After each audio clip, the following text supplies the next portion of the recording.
Then hunt for clues. Look for logical connectors, words like however for contrast, first, next, finally for sequence, therefore for results, additionally for adding information. Linking words, got it. Pay attention to articles too. A or N often introduce something new, while the usually refers back to something already mentioned. Subtle clues. Very. And reference words this, that, these, those, they, it. Ask yourself, what noun does this pronoun refer back to? That helps link sentences.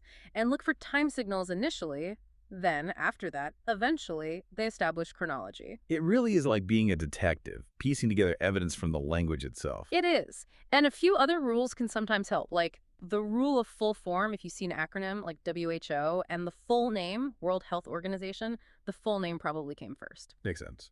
The rule of timeline events usually unfold chronologically. Watch for contrasting connectors like but, or on the other hand, they link opposing ideas. And sometimes the object of one sentence becomes the subject of the next, the subject and object rule. Wow, lots of little things to look for. They all help build the picture. And remember, focus on finding those correct pairs. Even getting a few links right earns you points. Like in that ACBD example, nailing just AC gets you score. That's a really helpful breakdown. What's the time budget for reorder paragraphs? Aim for about 2 to 3 minutes per question on this one as well. 2 to 3 minutes again. Okay, moving on to task 4. Fill in the blanks. But this time it's drag and drop. Yes, similar name, slightly different mechanics. How does it differ from the first fill in the blanks we talked about? Skills tested. It's still testing reading skills, mainly context, vocabulary, grammar, collocations, prepositions are all key.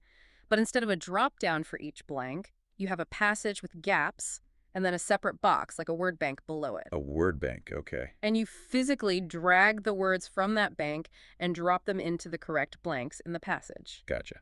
Dragging, not selecting from a list. Yeah. And scoring. Yeah. Still partial credit. Yes, exactly the same scoring principle. Partial credit, you get points for each word you correctly place in a blank. Okay, so strategies must be similar too, focusing on context and grammar. Very similar, yes. Collocations are still huge, both academic ones and grammatical ones, like specific verbs needing specific prepositions. Prepositions themselves are often tested. Grammar basics, parts of speech, tenses, subject-verb agreement are vital. So read the sentence, read around it. Definitely. Understand the context fully. Then, look carefully at your word bank.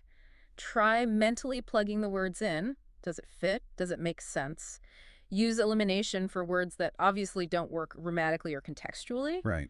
And it's worth noting, this particular task type, the drag and drop fill in the blanks, carries quite a bit of weight for your grading score. Oh, really? How much? It can contribute somewhere around 15 to 20 points, depending on the specific